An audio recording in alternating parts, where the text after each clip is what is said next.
Bonjour à tous, bienvenue sur AquarioTube. Alors, hier on s'est occupé de notre aquarium où je vous ai présenté un petit peu le filtre et les modifications que j'avais faites. Alors, aujourd'hui, on va s'occuper de cet aquarium. Et si vous voyez derrière, un petit peu caché, on a aussi un filtre. Donc, l'aquarium a démarré il y a à peu près 2 mois, je pense, ou un peu plus. Je n'ai toujours pas touché au filtre, donc je vais aller y jeter un coup d'œil. À mon avis, il y aura très peu d'entretien à faire. Mais c'est quand même l'occasion de vous présenter ce filtre et les petites modifications que j'y ai apportées parce que lui aussi, je l'ai retouché. Alors, ce filtre, c'est le Cyano CF80. Donc, pour en discuter un petit peu, j'ai sorti la notice que j'avais. Donc, le Cyano CF80, c'est celui-ci. Voilà, donc c'est un filtre qui est composé d'une mousse, de 2 cartouches Cyano que l'on peut acheter en magasin et que l'on peut changer et qui ont diverses fonctions. Donc, alors, je vous montre ici la mousse. Donc, c'est la mousse d'origine du filtre. Et ensuite, on a des cartouches comme ça avec des codes couleurs. Donc, ça, c'est une cartouche verte. Je ne sais plus à quoi elles servent. Et la cartouche bleue. Donc, les couleurs ont diverses fonctionnalités. Tiens, ici, voilà. Alors, la bleue, c'est pour une eau cristalline. La verte, c'est pour le support bactérien. Donc, moi, je n'ai pas envie de dépendre de ces cartouches pour mon filtre. Je n'ai pas envie de les changer tous les mois ou tous les je ne sais combien.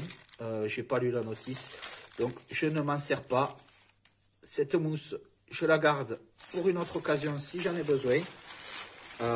Du coup, j'ai un petit peu retouché, revisité mon filtre pour, à mon avis, l'améliorer un petit peu. Donc, ce que je vais faire, là, j'ai un changement d'eau à faire aujourd'hui. Donc, je vais commencer par prendre 1 litre d'eau, le mettre dans ma bassine pour m'occuper de ce filtre et je vais vous montrer les modifications que j'ai apportées à ce filtre. Allez, je vide 1 litre d'eau, je démonte le filtre et je vous récupère en vidéo. C'est reparti. Donc là, j'ai enlevé mon filtre. Donc vous voyez que je l'ai un petit peu modifié. D'entrée de jeu, on le voit. Donc j'ai pris 2 litres d'eau. J'en ai profité pour sortir quelques flies que je ne veux pas dans mon aquarium puisque j'ai des planorbes. Donc voilà le filtre un petit peu modifié. Donc ma canne d'aspiration, je l'ai habillée avec de l'hydrocotyl leucocéphala puisqu'elle peut être laissée flottante. Elle n'a pas besoin d'être plantée pour se plaire. Donc je la laisse flottante. Enroulé autour de la canne, c'est très bien. En plus, ça casse un petit peu le courant parce que le filtre est un peu puissant pour un aquarium cubique. Voilà, donc je vais vous expliquer un petit peu les modifs que j'ai faites. Donc en gros, tout l'intérieur, j'ai sorti les mousses et les cartouches que je vous ai montré dès le début. Et j'ai mis une mousse autour. Comme ça, j'ai rempli tout l'intérieur de filtration biologique. La mécanique, elle est à l'extérieur et j'ai pas besoin de la modifier. Donc, le temps que j'ouvre le filtre, parce que j'ai besoin de mes 2 mains, et je vais vous montrer ce que j'ai mis à l'intérieur. Bon, j'ai ouvert la cartouche. Donc, vous voyez, il reste 2 étages sur le filtre parce qu'à la base, on met une cartouche là, une cartouche en dessous et après vient la mousse en charbon.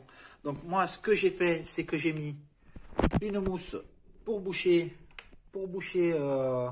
l'arrivée et tout le reste, je l'ai rempli de billes d'argile. Je vais vous ouvrir pour voir l'état des billes d'argile depuis 2 mois. Alors, j'ai enlevé les taches du haut ainsi que la mousse qui a vraiment besoin de nettoyage. Donc, je pense qu'après nettoyage, le filtre va aller beaucoup mieux. Et j'ai tout simplement rempli tout ça de billes d'argile en bas et des billes céramiques que j'avais aussi sur le dessus. Donc, je mets une mousse par-dessus et le 2e étage pour empêcher que ça aille dans le moteur. On ne sait jamais. Voilà, donc ça c'est la partie biologique que je ne nettoie pas. Donc je vais simplement, vous l'avez compris, nettoyer la mousse. Donc la petite mousse qui est à l'intérieur avant de réassembler le filtre. Donc elle est ultra sale. Et je vais sortir ça. Elle est ultra sale. À la base c'est quand même une mousse bleue.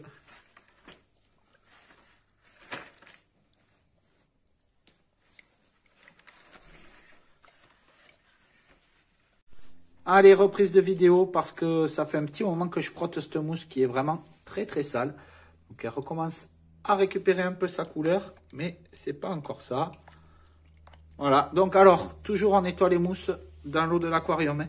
Je l'ai dit sur l'autre vidéo, je le dis sur celle-là, si jamais il y a des gens qui n'ont pas regardé l'autre ou qui l'ont trouvé trop longue. Donc voilà, allez, je pense que là, on est un petit peu mieux sur cette mousse. Donc ça, c'est juste une mousse, comme je vous l'ai dit, qui sert en fait à venir ici empêcher les billes qui sont là d'aller dans le moteur. Hein. Voilà, donc cette mousse est nettoyée. On va passer à la grosse mousse.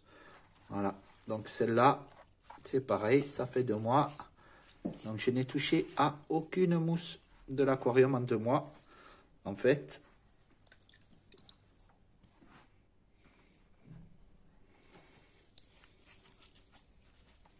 alors cette mousse, vous le voyez, c'est simplement une mousse plate.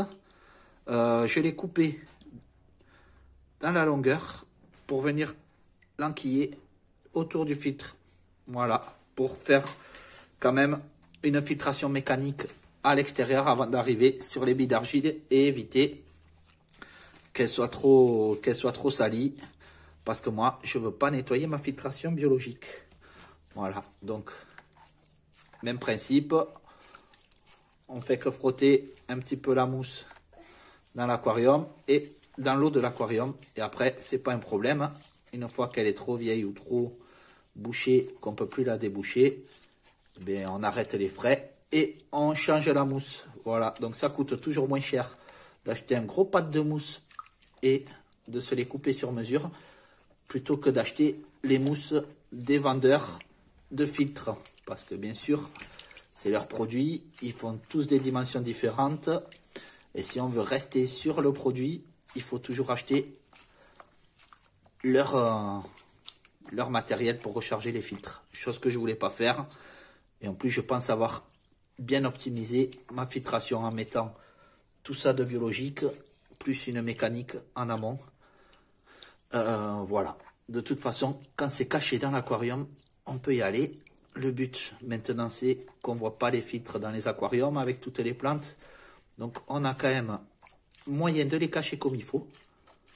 Donc, il ne faut pas se priver d'améliorer les filtres comme on peut.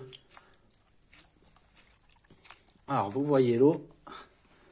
Voilà. Donc, cette eau, comme d'habitude, on ne la remet pas dans l'aquarium. On la met dans les plantes. Les plantes seront très contentes. Voilà. Ma petite mousse, elle va un petit peu mieux.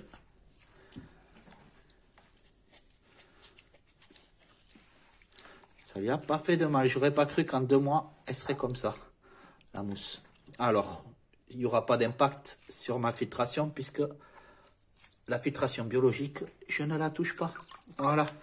Allez, je rassemble tout ça. Je remets le filtre. On va voir le résultat. À mon avis, je vais gagner en débit. Voilà, j'ai réinstallé le filtre. Donc, vous voyez l'hydrocotyle le long de la potence. C'est quand même pour cacher un petit peu le filtre vu de loin. Donc là, ça va se remettre en place et repousser un petit peu autour. Je l'ai simplement entortillé. Voilà. Donc le filtre est mis. Là maintenant c'est fait. Je vais enlever 3 litres d'eau de plus et faire mon changement d'eau. Et ça sera terminé pour aujourd'hui. C'est une maintenance très light. Voilà, j'espère que cette vidéo vous a plu. Pensez à liker ou à vous abonner si ce n'est pas déjà fait. Et je vous dis à bientôt sur AquarioTube.